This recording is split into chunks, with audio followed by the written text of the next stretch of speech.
وعلیکم حضور۔ وعلیکم السلام۔ حضور میرے پاس 2 سوال ہے۔ بولو، اونچی بولو۔ حضور، حضرت مسیح موعود علیہ السلام کے کتنے بہن بھائی تھے اور کتنوں نے احمدیت قبول کی؟ حضرت مسیح موعود علیہ السلام کی بہن جو تھی وہ تو آپ کے ساتھ تمام پیدا ہوئی تھیں اور فوت ہو گئی تھی بچپن میں۔ حضرت مسیح موعود علیہ السلام کی اور کوئی بہن نہیں تھی۔ آپ کے جو بھائی تھے ان میں سے کسی نے احمدیت کو قبول نہیں کیا،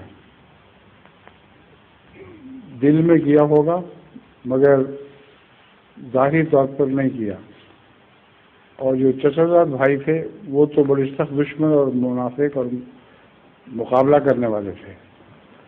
حضرت مسیح موعود علیہ السلام کو چھوڑ کر آپ کے مخالفین جو تھے بھائیوں رشتہ داروں میں، ان کی کل تعداد 70 بنتی ہے۔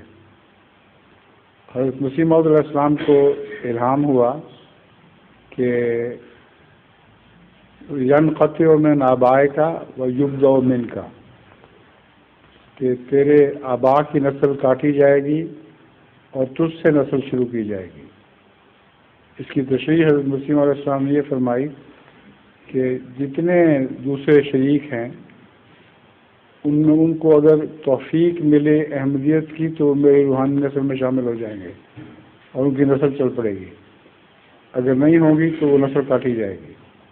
چنانچہ 70 میں سے صرف وہی بچے ہیں جنہوں نے احمدی ہونا تھا یا احمدی ہو گئے تھے۔ ان میں سے ایک حضرت مسیح موعود علیہ السلام کی کو قبول کرنے والے مرزا گل محمد صاحب تھے، ان کی اولاد یہاں بھی ہے۔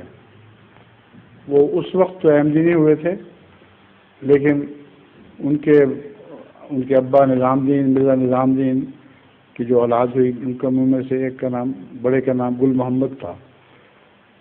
تو اس وقت تعجب تھا لوگوں کو کہ یہ تو بیٹا ان کا رہ گیا، مسیح موعود کی تو پیشگوئی تھی کہ نہیں رہیں گے، باقی سب مٹ جائیں گے، تو انہوں نے وہ احمدی ہو گئے۔ تو بعض دفعہ ایک تعبیر ذرا دیر سے پوری ہوتی ہے، مگر چونکہ انہوں نے احمدی ہونا تھا اس لیے اللہ کو علم تھا اور اس کو بچا دیا۔ جو احمدی نہیں ہوئے یا نہ ہونا تھا ان میں سے ایک بھی نہیں زندہ بچا، یعنی نسلیں کاٹی گئی ان کی۔ ظہور مہدی آخر زمان